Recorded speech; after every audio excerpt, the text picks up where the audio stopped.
भारत के football fans तैयार हो जाइए, क्योंकि आज एशिया के मंच पर भारत की दो बड़ी टीमें अपनी सबसे बड़ी परीक्षा देने वाली।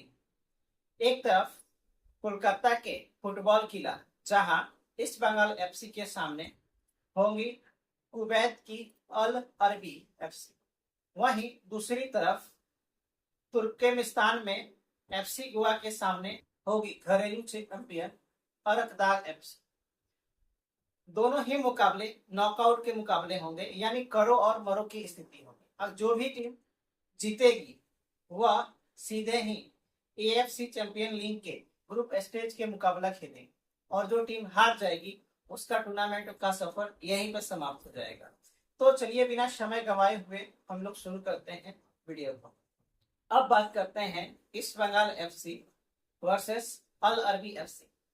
जब तो कोलकाता के मैदान पर जब ईस्ट बंगाल एफसी उतरेगी तो उसके पीछे सिर्फ 11 खिलाड़ी नहीं होंगे, बल्कि पूरा का पूरा साल्टेक स्टेडियम होगा। Home advantage East Bengal FC की सबसे बड़ी ताकत, परंतु उसके सामने है अल अरबी एफसी, जो ईस्ट बंगाल एफसी से कोई भी अगर मौका मिलता है तो अल अरबी उसे भुनाने में कोई कसर नहीं छोड़ेगी। इस मुकाबले में ईस्ट बंगाल एफसी को अपने डिफेंस को मजबूत करके रखना होगा, क्योंकि यह एक नॉकआउट का मुकाबला है, और नॉकआउट में छोटी सी भी डिफेंसिव मिस्टेक पूरे टूर्नामेंट की सफर को अंत कर सकती है। वहीं ईस्ट बंगाल एफसी को मिडफील्ड में भी पोजीशन अपने पास रखना होगा, और छोटे छोटे पासेस के जरिए अल अरबी एफसी को पीछे धकेलना होगा, और जब उन्हें पीछे ढकेलेंगे तो उनके ऊपर दबाव आएगा, और दबाव आने से ईस्ट बंगाल एफसी को मौका मिलेगा कि वह काउंटर अटैक करे। लेकिन असली परीक्षा तो ईस्ट बंगाल एफसी की अटैक की होगी, क्योंकि मौका मिलेगा गोल करने को तो उसे गोल में बदलेगा कौन। एक चांस, एक गोल और पूरा मैच बदल सकता है, और यही वजह है कि इस मैच में ईस्ट बंगाल एफसी का पलड़ा थोड़ा भारी दिखाई दे रहा है।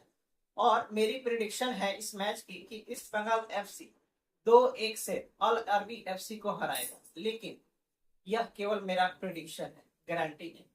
अब बात करते हैं एफसी गोवा की। तो यहाँ पे कहानी बिल्कुल अलग है, क्योंकि एफसी गोवा इस मुकाबले को अपने घर पे नहीं खेल रही, वह खेल रही है तुर्कमेनिस्तान में, जहां पे उसका सामना होगा अरकदाग एफसी से। इसका मतलब यह है कि अवे क्राउड, अवे कंडीशंस, और सामने होगी घरेलू। तो एफसी गोवा के लिए यहाँ पे कहानी थोड़ा अलग है।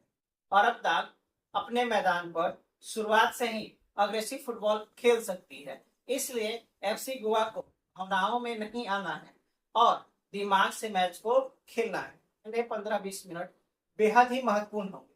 अगर एफसी गोवा शुरुआती दबाव झेल लेती है और मिडफील्ड को कंट्रोल कर लेती है तो धीरे धीरे मैच उसके हाथ में आ सकता है। एफसी गोवा की सबसे बड़ी उम्मीदें उसके अटैकिंग फुटबॉल से है, लेकिन अपने डिफेंस को भी उसे बैलेंस करके रखना होगा, क्योंकि अरकदाग को अगर काउंटर अटैक में स्पेस मिल सकता है तो एफसी गोवा के लिए मुश्किलें हो सकती हैं।